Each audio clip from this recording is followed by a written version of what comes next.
वो उल्टा कहाँ जा रहा है?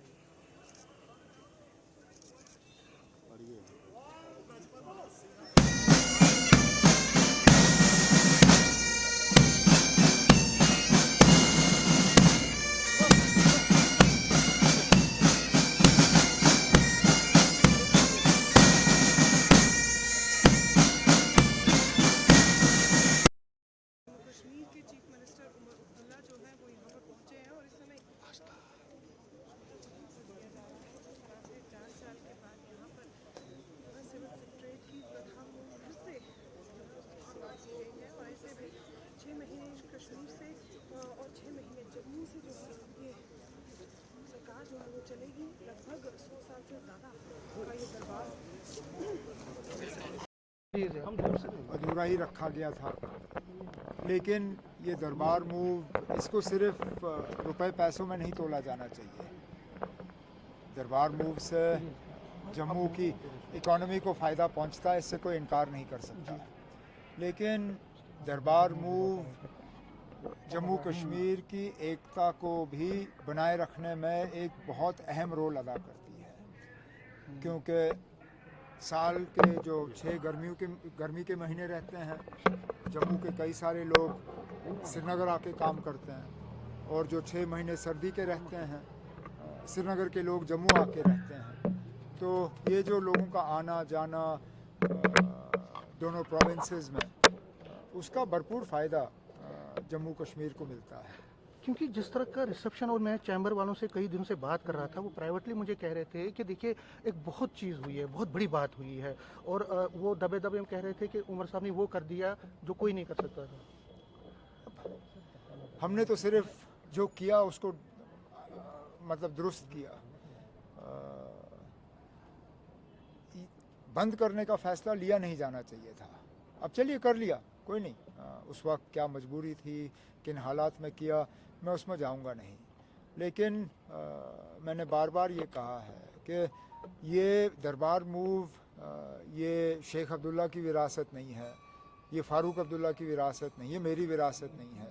ये तो मुल्क को आज़ादी मिलने से बहुत पहले का सिलसिला था, हमने वही दोबारा शुरू किया और कुछ नहीं। सर, आपने अपना एक मैनिफेस्टो तो जो था, आपने दरबार में एक आपका एक पॉइंट था, उसके बाद क्या आगे? क्योंकि स्टेटहुड भी आप कह रहे थे। आगे करेंगे ना, अब आज ये किया, आगे और करेंगे। इससे पहले असेंबली रेजोल्यूशन के तहत हमने जम्मू कश्मीर के सियासी मसले के हवाले से बात की, कैबिनेट रेजोल्यूशन के तहत हमने स्टेटहुड के हवाले से बात की, बजट में हमने कुछ अहम ऐलान किए थे जम्मू कश्मीर के लिए।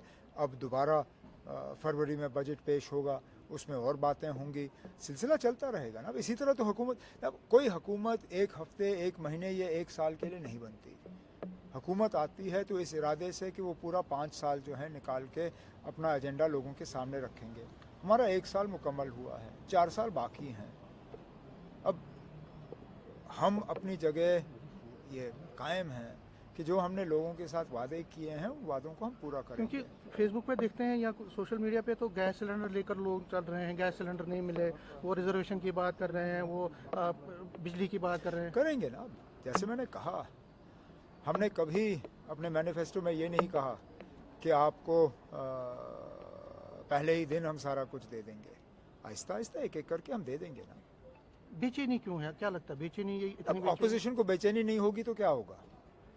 वो तो बनते ही हैं, इसलिए वो पहले दिन से बेचैन हो जाते हैं।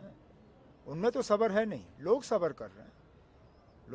लोग सब्र कर रहे हैं। वो जानते हैं कि हर चीज़ को जो है पहले दिन नहीं किया जाता, लेकिन ऐसा भी नहीं है कि कुछ नहीं किया हमने। सर, जो सोशल वेलफेयर के जो स्कीमें हैं, उनमें जो हमने बढ़ोतरी की वो आपके सामने है।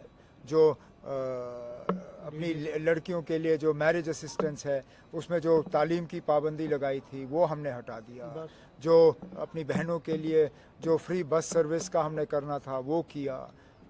बहुत कुछ किया है, आगे और करेंगे। सर, 2 सवाल है। महबूबा मुफ्ती ने आज पीआई लगाई है जम्मू का हाई कोर्ट में, और वो प्रिजनर्स की बात कर रही है, जो बाहर के प्रिजनर्स हैं उनको लाने की बात कर रही है, उसमें वो खुद गई है वापस। ठीक है, अब मामला अदालत के सामने है। अब जब तक अदालत फैसला नहीं सुनाती तब तक कुछ नहीं होगा।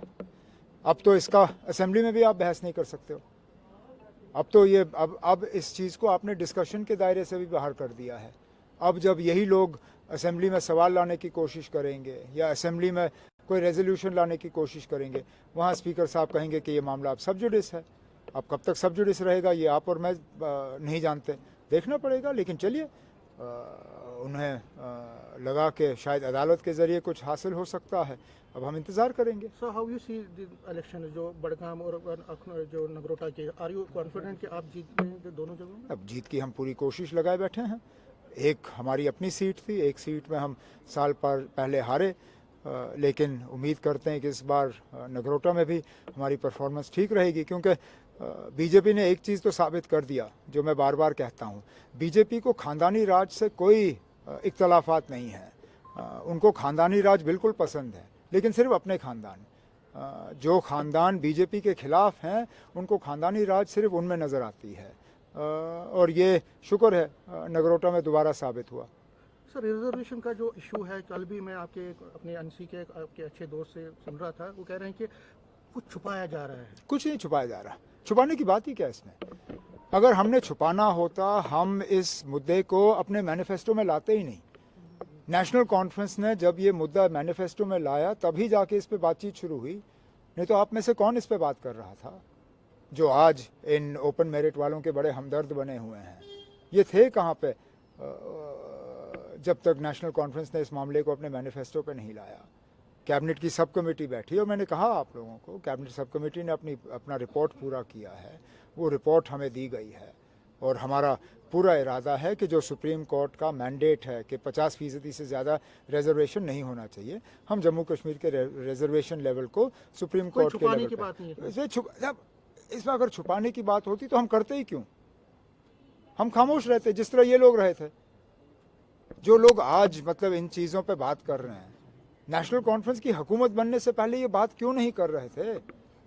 जो मेरे घर के बाहर आके एहतजाज करते हैं, उन्होंने कभी राजभवन के बाहर एहतजाज किया? हमारी हुकूमत तो बने 1 साल हुआ ना, लेकिन ये रिजर्वेशन का सिलसिला उससे पहले शुरू हुआ।